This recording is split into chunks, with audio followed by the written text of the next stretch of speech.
So ito ang all new Honda Beat. So ano ba na iba? Anong bago?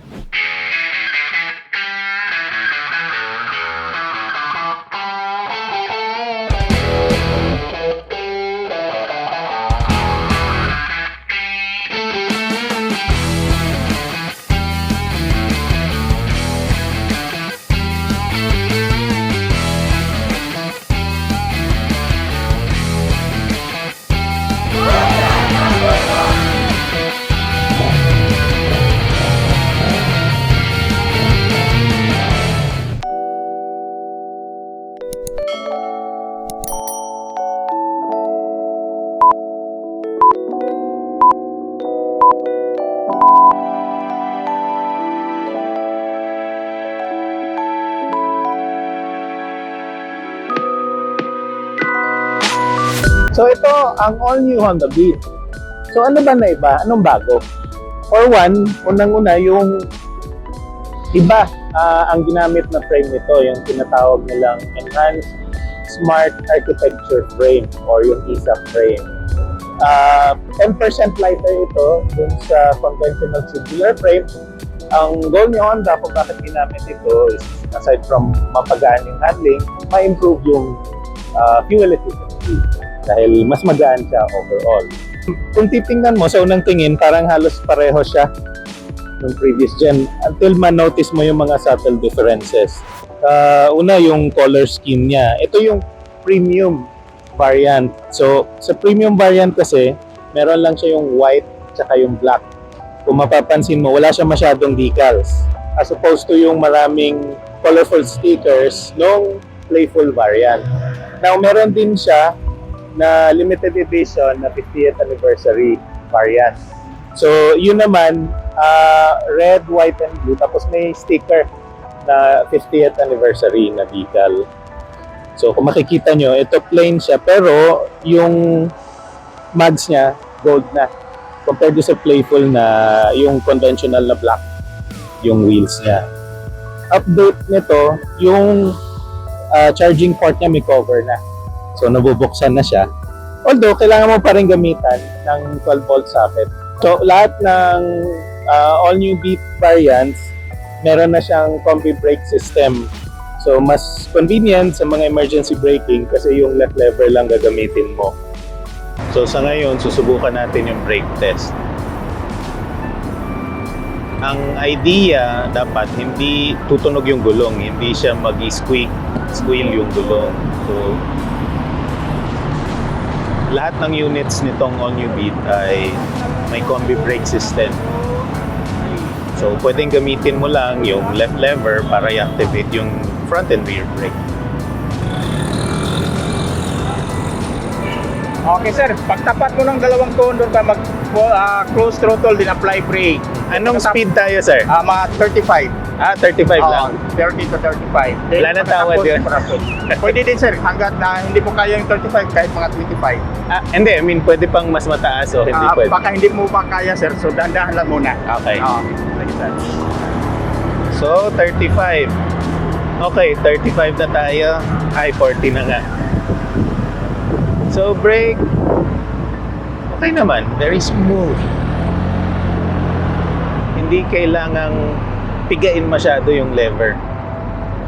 Kahit tag-isang daliri lang. In fact, kahit isang daliri lang dun sa left lever, okay na. So, unang-una mapapansin mo dito sa all-new Beat, pag upo mo pa lang, mas malambot yung shocks. Mas comfy yung ride. Hindi ko naman masabi na mas less sporty yung handling kasi it's almost the same. Although may subtle difference. Kasi, so kahit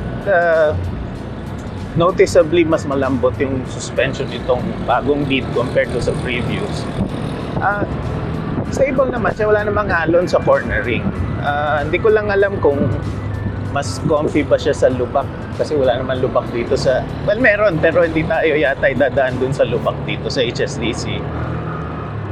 Pero I'm assuming na mas maganda yung ride niya sa mga uneven surfaces kasi mas maganda yung plane na suspension.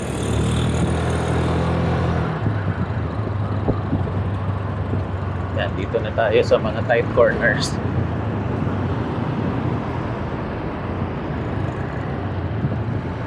Very precise ang handling. Actually, pwede mo pambilisan dito kung tutuusin. Kaya lang baka mapagalitan tayo. Very strict ang Honda Safety Driving Center when it comes to safety. Safety Driving Center nga eh. Kaya meron tayong marshal sa harap nitong group natin, which is the second group. Sabi, walang learning curve. Pag sakay mo, parang matagal mo na ginagamit yung motor. Napakadali niya gamitin. So, in my experience, usually ganun ang mga Honda motorcycles.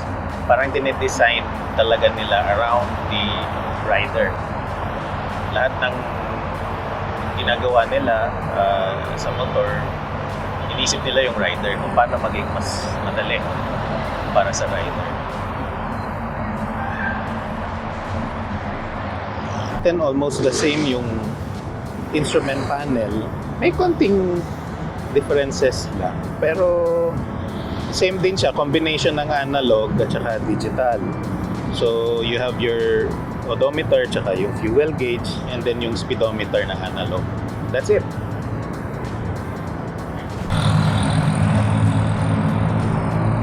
Okay, mag-brake test ulit tayo.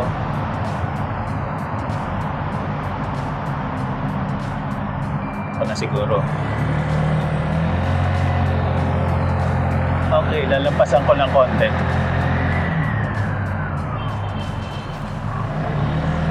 Suabe.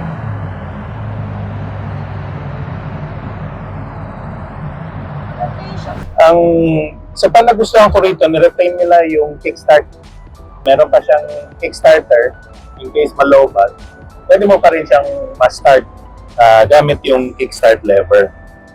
Now, yung other improvements, nadagdagan ng konti yung fuel tank capacity from 3.8 or 3.9, correct me if I'm wrong.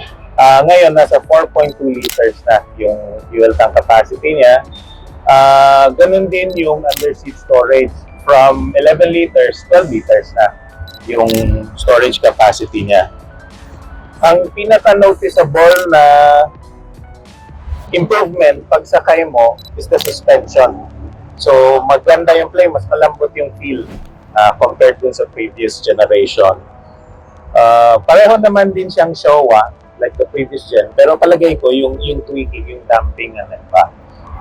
Tapos isang one major update niya, yung previous gen, 109cc siya, technically, no? Itong bagong generation, talagang 110cc na. Actually, 109 point something to be exact. Yung previous gen kasi 108. So, yun yung improvements. Slight improvements sa performance. Ang claim ni Honda, kaya nito mag 52 kilometers per liter. Pero of course, depending on riding conditions at saka riding habits. So yung 3-color variants, yung playful, nasa 71,400 pesos siya. And itong premium variant, nasa 72,400. While yung limited edition, nasa 74,400. Now, tatanungin natin ulit sa kanila kung hanggang kailan available yung limited edition, pero sabi nila hindi nga siya, no, available lang siya for a limited time. So kung mas gusto niyo yung gano'n na mas may novelty factor or gusto niyo siya sa collectible item, I suggest kumuha na kayo ngayon.